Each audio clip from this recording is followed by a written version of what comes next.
दंडकारण्य में शिव को श्री राम के प्रति मस्तक झुकाते देख सती का मोह तथा शिव की आज्ञा से उनके द्वारा श्री राम की परीक्षा। नारद जी बोले, ब्राह्मण विदे प्रजानाथ महाप्राज्ञ दयानिधे, आपने भगवान शंकर तथा देवी सती के मंगलकारी सुयश का श्रवण कराया है। अब इस समय पुनः प्रेम पूर्वक उनके उत्तम यश का वर्णन कीजिए। उन शिव दंपति ने वहां रहकर कौन सा चरित्र किया था? ब्रह्मा जी ने कहा, मुने तुम मुझसे सती और शिव के चरित्र का प्रेम से श्रवण करो। वे दोनों दंपति वहां लौकिकी गति का आश्रय ले नित्य निरंतर क्रीड़ा किया करते थे। तदनंतर महादेवी सती को अपने पति शंकर का वियोग प्राप्त हुआ, ऐसा कुछ श्रेष्ठ बुद्धि वाले विद्वानों का कथन है। परंतु मुने, वास्तव में उन दोनों का परस्पर वियोग कैसे हो सकता है? क्योंकि वे दोनों वाणी और अर्थ के समान एक दूसरे से सदा मिले जुले हैं, शक्ति और शक्तिमान तथा चित्त स्वरूप हैं। फिर भी उनमें लीला विषयक रुचि होने के कारण वह सब कुछ संगठित हो सकता है।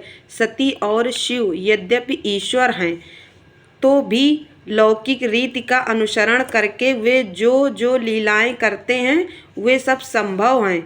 दक्ष कन्या सती ने जब देखा कि मेरे पति ने मुझे त्याग दिया है, तब वे अपने पिता दक्ष के यज्ञ में गईं और वहां भगवान शंकर का अनादर देख उन्होंने अपने शरीर को त्याग दिया। वे ही सती पुनः हिमालय के घर पार्वती के नाम से प्रकट हुई और बड़ी भारी तपस्या करके उन्होंने विवाह के द्वारा पुनः भगवान शिव को प्राप्त कर लिया। सूत जी कहते हैं, महर्षियों, ब्रह्मा जी की यह बात सुनकर नारद जी ने विधाता से शिवा और शिव के महान यश के विषय में इस प्रकार पूछा। नारद जी बोले, महाभाग विष्णु शिष्य विधाता, आप मुझे शिवा और शिव के भाव तथा आचार से संबंध रखने वाले उनके चरित्र को विस्तार पूर्वक सुनाइए। तात भगवान शंकर ने अपने प्राणों से भी प्यारी धर्म पत्नी सती का किस लिए त्याग किया? यह घटना तो मुझे बड़ी विचित्र जान पड़ती है, अतः इसे आप अवश्य कहें। आज आपके पुत्र दक्ष के यज्ञ में भगवान शिव का अनादर कैसे हुआ और वहाँ पिता के यज्ञ में जाकर सती ने अपने शरीर का त्याग किस प्रकार किया? उसके बाद वहाँ क्या हुआ? भगवान महेश्वर ने क्या किया? ये सब बातें मुझसे कहिए, इन्हें सुनने के लिए मेरे मन में बड़ी श्रद्धा है। ब्रह्मा जी ने कहा, मेरे पुत्रों में श्रेष्ठ महाप्राज्ञ तात नारद, तुम महर्षियों के साथ बड़े प्रेम से भगवान चंद्रमौली का यह चरित्र सुनो। श्री विष्णु आदि देवताओं से सेवित पर ब्रह्मा परमेश्वर को नमस्कार करके मैं उनके महान अद्भुत चरित्र का वर्णन आरंभ करता हूँ। मुने, यह सब भगवान शिव की लीला ही है। वे प्रभु अनेक प्रकार की लीला करने वाले, स्वतंत्र और निर्विकार हैं। देवी सती भी वैसी ही है, अन्यथा वैसा कर्म करने में कौन समर्थ हो सकता है? परमेश्वर शिव की पर ब्रह्मा परमात्मा है। एक समय की बात है, तीनों लोकों में विचरने वाले लीला विशारद भगवान रुद्र सती के साथ बैल पर आरूढ़ हो इस भूतल पर भ्रमण कर रहे थे। घूमते घूमते वे दंडकारण्य में आए। वहां उन्होंने लक्ष्मण सहित भगवान श्री राम को देखा, जो रावण द्वारा छल पूर्वक हरी गई अपनी प्यारी पत्नी सीता की खोज कर रहे थे।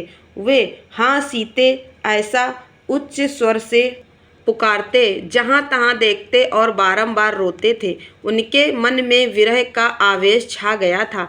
शूर वंश में उत्पन्न वीर भूपाल दशरथ नंदन भरताग्रज श्री राम आनंद रहित हो लक्ष्मण के साथ वन में भ्रमण कर रहे थे और उनकी कांति फीकी पड़ गई थी। उस समय उदार चेता पूर्ण काम भगवान शंकर ने बड़ी प्रसन्नता के साथ उन्हें प्रणाम किया और जय जयकार करके वे दूसरी ओर चल दिए।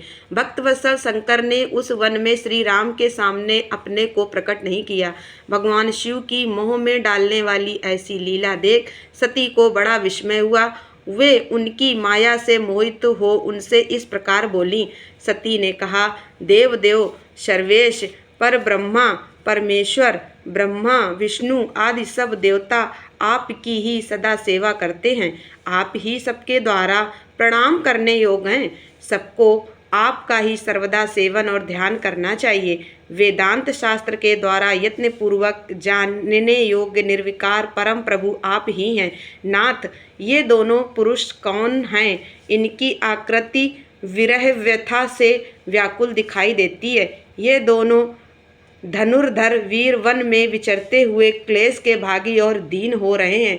इनमें जो ज्येष्ठ है उसकी अंग कांति नील कमल के समान श्याम है। उसे देखकर किस कारण से आप आनंद विभोर हो उठे थे? आपका चित्त क्यों अत्यंत प्रसन्न हो गया था? आप इस समय भक्त के समान विनम्र क्यों हो गए थे?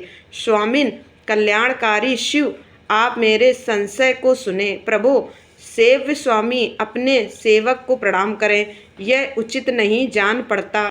ब्रह्मा जी कहते, नारद, कल्याणमयी परमेश्वरी आदि शक्ति सती देवी ने शिव की माया के वशीभूत होकर जब भगवान शिव से इस प्रकार प्रश्न किया, तब सती की वह बात सुनकर लीला विशारद परमेश्वर शंकर हंसकर उनसे इस प्रकार बोले। परमेश्वर ने कहा, देवी सुनो, मैं प्रसन्नता पूर्वक यथार्थ बात कहता हूँ, इसमें छल नहीं है। वरदान के प्रभाव से ही मैंने इन्हें आदर पूर्वक प्रणाम किया है। प्रिय, ये दोनों भाई वीरों द्वारा सम्मानित हैं। इनके नाम है श्री राम और लक्ष्मण। इनका प्राकट्य शूरवंशम में हुआ है। ये दोनों राजा दशरथ के विद्वान पुत्र हैं। इनमें जो गोरे रंग के छोटे बंधु हैं वे साक्षात शेष के अंश हैं। उनका नाम लक्ष्मण है। इनके बड़े भैया का नाम श्री राम है। इनके रूप में भगवान विष्णु ही अपने संपूर्ण अंश से प्रकट हुए हैं। उपद्रव इनसे दूर ही रहते हैं। ये साधु पुरुषों की रक्षा और हम लोगों के कल्याण के लिए इस पृथ्वी पर अवतीर्ण हुए हैं। ऐसा कहकर सृष्टिकर्ता भगवान शंभु चुप हो गए। भगवान शिव की ऐसी बात सुनकर भी सती के मन को इस प्रकार विश्वास नहीं हुआ। क्यों ना हो, भगवान शिव की माया बड़ी प्रबल है। वह संपूर्ण त्रिलोकी को मोह में डाल देने वाली है। सती के मन में मेरी बात पर विश्वास नहीं है। यह जानकर लीला विशारद प्रभु सनातन शंभु यूँ बोले। शिव ने कहा, देवी मेरी बात सुनो। यदि तुम्हारे मन में मेरे कथन पर विश्वास नहीं है तो तुम वहाँ जाकर अपनी ही बुद्धि से श्री राम की परीक्षा कर लो। प्यारी सती, जिस प्रकार तुम्हारा मोह या भ्रम नष्ट हो जाए वह करो। तुम वहाँ जाकर परीक्षा करो, तब तक मैं इस बरगद के नीचे खड़ा हूँ। ब्रह्मा जी कहते, नारद, भगवान शिव की आज्ञा से ईश्वरी सती वहाँ गईं और मन ही मन यह सोचने लगीं कि मैं वनचारी राम की कैसे परीक्षा करूं। अच्छा, मैं सीता का रूप धारण करके राम के पास चलूं। यदि राम साक्षात विष्णु हैं तब तो सब कुछ जान लेंगे, अन्यथा वे मुझे नहीं पहचानेंगे। ऐसा विचार सती सीता बनकर श्री राम के समीप उनकी परीक्षा लेने के लिए गईं।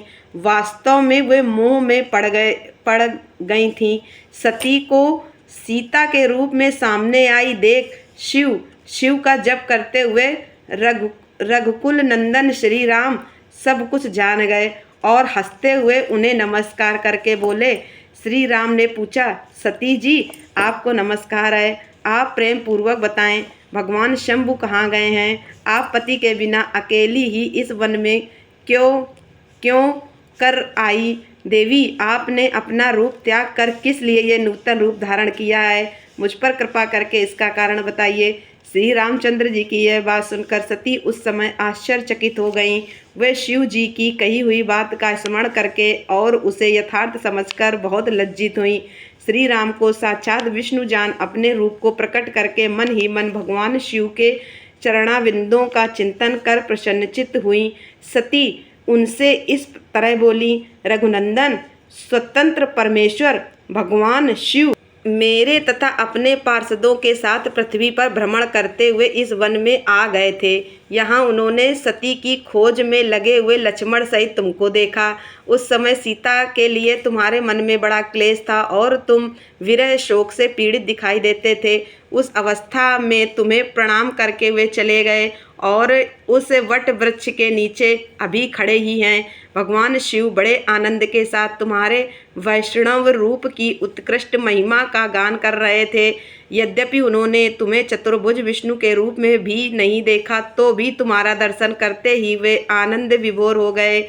इस निर्मल रूप की ओर देखते हुए उन्हें बड़ा आनंद प्राप्त हुआ। इस विषय में मेरे पूछने पर भगवान शंभु ने जो बात कही उसे सुनकर मेरे मन में भ्रम उत्पन्न हो गया। अतः राघवेंद्र, मैंने उनकी आज्ञा लेकर तुम्हारी परीक्षा की है।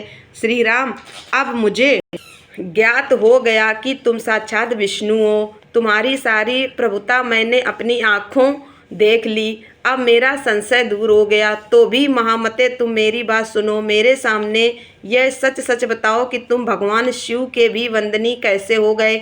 मेरे मन में यही एक संदेह है, इसे निकाल दो और शीघ्र ही मुझे पूर्ण शांति प्रदान करो।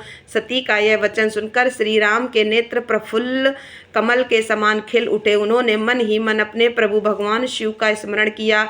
इससे उनके हृदय में प्रेम की बाढ़ आ गई।